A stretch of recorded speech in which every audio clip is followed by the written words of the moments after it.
नमस्कार, जय हिंद, वंदे मातरम। साथियों, एक बार आप सभी का बहुत बहुत स्वागत है देश के नंबर 1 सरकारी यूट्यूब न्यूज चैनल के अंदर। वहीं दोस्तों, आपने अभी तक हमारे चैनल को सब्सक्राइब नहीं किया, सब्सक्राइब जरूर करें। वहीं इस वीडियो को जल्द से ज़्यादा शेयर जरूर करें।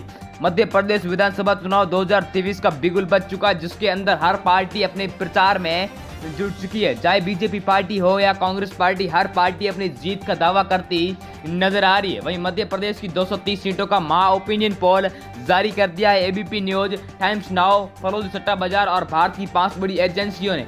इस ओपिनियन पोल के अनुसार किसकी बन रही सरकार, किसको हार का मुंह देखना पड़ेगा, इस वीडियो में देंगे हम आपको पूरी जानकारी, तो वीडियो को एंड तक जरूर देखें। वहीं दोस्तों, कर्नाटक में जिस प्रकार कांग्रेस पार्टी ने बीजेपी पार्टी सत्ता से बेदखल कर दिया है, ऐसे में कांग्रेस पार्टी के नेताओं का हौसला और भी बुलंद हो चुका है। वहीं मध्य प्रदेश विधानसभा चुनाव 2023 से पहले बीजेपी पार्टी को तगड़ा झटका।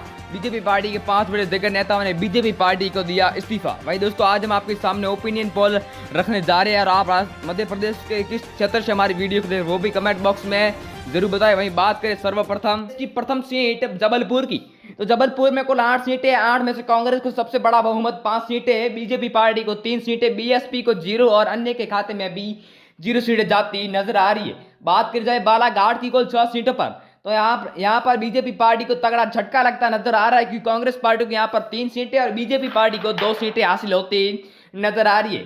वहीं दोस्तों, बात की जाए सतना जिला की कुल 7 सीटों पर, तो 7 में से यहाँ पर कांग्रेस पार्टी को 3 सीटें, बीजेपी पार्टी को 2 सीटें, बीएसपी को 1 और अन्य के खाते में भी 1 सीट जाती नजर आ रही है। बात की जाए दमोह जिला की कुल 4 सीटों पर, तो यहाँ पर कांग्रेस ने बीजेपी पार्टी को तगड़ा झटका दे दिया है, क्योंकि यहाँ पर कांग्रेस पार्टी को 2 सीटें और बीजेपी पार्टी को 1 सीट हासिल हुई है।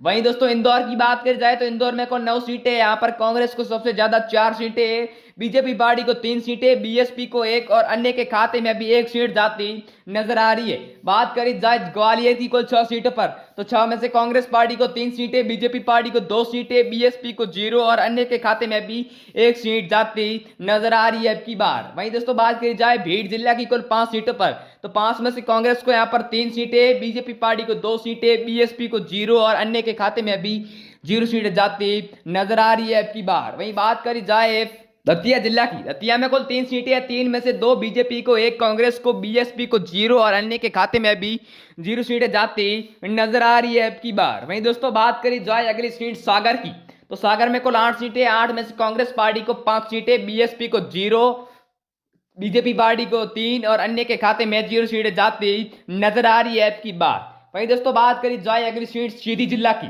तो सीधी में दोस्तों कुल 4 सीटें, यहाँ पर कांग्रेस ने सबको पछाड़ कर 2 सीटें हासिल की है, बीजेपी पार्टी को 1 सीट, बीएसपी को 0 और अन्य के खाते में 1 सीट जाती नजर आ रही है। बात की जाए छिंदवाड़ा की कुल 7 सीटों पर, तो छिंदवाड़ा में कुल 7 सीटें और कांग्रेस को यहाँ पर 4 सीटें, बीजेपी पार्टी को 2 सीटें, बीएसपी को 1 और अन्य के खाते में 1 सीट जाती नजर आ रही है। छतरपुर की कुल 6 सीटों पर बात करी जाए तो यहाँ पर कांग्रेस को 4 सीटें, बीजेपी पार्टी को 2 सीटें, बीएसपी को 0 और अन्य के खाते में भी 0 सीटें जाती नजर आ रही है ओपिनियन पोल के अनुसार। वहीं बात करी जाए रीवा जिला की कुल 8 सीटों पर, तो 8 में से बीजेपी पार्टी को 4 सीटें, कांग्रेस पार्टी को 3 सीटें, बीएसपी को 0 और अन्य के खाते में 1 सीट जाती नजर आ रही है अब की बार। वहीं दोस्तों, बात करी जाए अगली सीट सिवनी जिला की कुल 4 सीटों पर, तो यहाँ पर दोनों को समांतर सीटों का आकलन होता हुआ दिखाई दे रहा है, यानी बीजेपी पार्टी को 2 सीटें और कांग्रेस पार्टी को भी 2 सीटों का आकलन होता हुआ दिखाई दे रहा है अब की बार।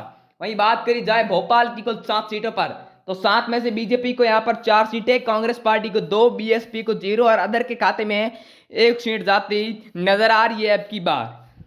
वहीं दोस्तों, बात करी जाए बैतूल जिला की कुल 5 सीटों पर, तो 5 में से बीजेपी को 3 सीटें, कांग्रेस पार्टी को 2 सीटें, बीएसपी को 0 और अन्य के खाते में भी 0 सीटें जाती नजर आ रही है अब की बार। वहीं बात करी जाए अगली सीट सतना की, सतना में कुल 7 सीटें, 7 में से कांग्रेस पार्टी को 3 सीटें, बीजेपी पार्टी को 2 सीटें, बीएसपी को 1 और अन्य के खाते में भी 1 सीट जाती नजर आ रही है अब की बार। वहीं फिर बात करी जाए दमोह की कुल 4 सीटों पर, तो 4 में से कांग्रेस को यहाँ पर 2 सीटें, बीजेपी को 1 सीट, बीएसपी को भी 1 और अन्य के खाते में भी 1 सीट जाती नजर आ रही है अब की बार। वहीं बात करी जाए अगली सीट शिवपुरी की। तो शिवपुरी में दोस्तों कुल 5 सीटें हैं, 5 में से दोनों को समांतर सीटों का आकलन होता हुआ दिखाई दे रहा है, यानी बीजेपी पार्टी को 2 सीटें और कांग्रेस पार्टी को भी 2 सीटें हासिल हुई है। वहीं दोस्तों इस वीडियो में इतना ही, मिलते हैं अगले वीडियो में, तब तक के लिए जय हिंद, वंदे मातरम। मैं आप